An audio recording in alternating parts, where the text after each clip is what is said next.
अस्सलाम वालेकुम। काहिद टीवी पर खुशामदीद। ड्रामा सीरियल मुकद्दर एपिसोड 10 में आप सभी दोस्त देखेंगे कि जैसा कि आप सभी दोस्त जानते हैं कि सैफुर रहमान ने राइमा से निकाह कर लिया है, लेकिन रहमा सैफुर रहमान से कहती है कि मुझे अपने घर वालों से मिलना है, मुझे उनकी बहुत ज्यादा याद ही आ रही है। सैफुर रहमान के दिल में पहले ही बात की जाती है कि कहीं राइमा उसे धोखा न दे दे। सैफुर रहमान राइमा से कहते हैं कि राइमा तुम्हें सिर्फ एक बात हमेशा याद रखनी होगी, जो लोग मुझे धोखा देते हैं मैं उनका जीना हराम कर देता हूँ, उन लोगों को मैं जिंदा नहीं छोड़ता।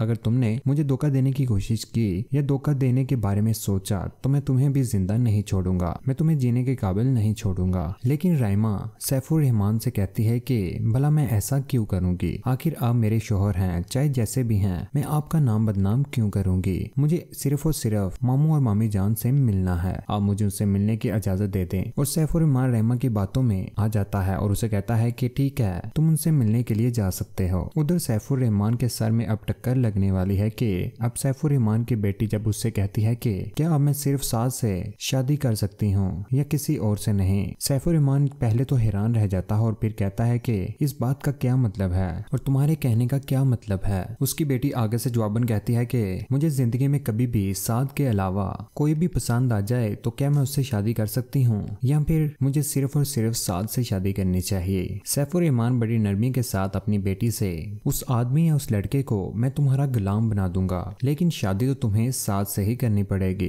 क्योंकि ये मेरा हुक्म और मेरा फैसला है कि तुम्हारी शादी सिर्फ और सिर्फ साद के साथ ही होगी। और यही बात करते हुए वहां से उठकर चला जाता है और अपनी बेटी को अपना फैसला सुना देता है। उधर आप सभी दोस्त ये भी नाज़रीन जानते हैं कि साद ने राइमा के वालिदैन यानी कि मामू और ममानी से वादा किया है कि वो राइमा को ढूंढ कर रहेगा और उनके जो भी मुजरिम होंगे उनको सजा दिलवा कर रहेगा। वो ये बात सैफुर रहमान को भी बता देता है। सैफुर रहमान साद को समझाता है कि कुछ ऐसे काम होते हैं जो कुछ किए बगैर भी पूरे हो जाते हैं, लेकिन कुछ काम ऐसे भी होते हैं कि सारी जिंदगी भी उनकी कोशिश करते रहो तो वो काम नहीं होते हैं। तुम्हें वादा करने से पहले सोच लेना चाहिए था कि अगर तुम ये काम कर भी सकते हो या नहीं। जैसे रहमा अपने मामू और ममानी के घर पहुंचते हैं तो अपने वालिदैन को मिलकर बहुत ज्यादा खुश हो जाते हैं और अपनी मामी जान को बताती हैं कि सैफुर रहमान बहुत ही जालिम शख्स है, जैसा मैंने सोचा था वैसा ये बिल्कुल भी नहीं है, हर कोई उसके जुल्म से नहीं बच सकता और मैं भी नहीं बच सकती हूँ। और फिर उसका मामू उससे पूछता है कि आखिरकार तुम्हारे साथ उसने किया क्या है, तुम तो बिल्कुल सही सलामत खड़ी हो और तुम्हारा रोना धोना क्यों है और तुम्हारे साथ उसने क्या किया है। उस वक्त जो राइमा है वो अपने मामू और मामी को बताती है कि मेरा निकाह सैफुर रहमान से कर दिया गया है, सैफुर रहमान ने मुझसे शादी कर ली है। और जैसे ही मामू और मामी ये बात सुनते हैं तो एकदम से हैरान और परेशान रह जाते हैं कि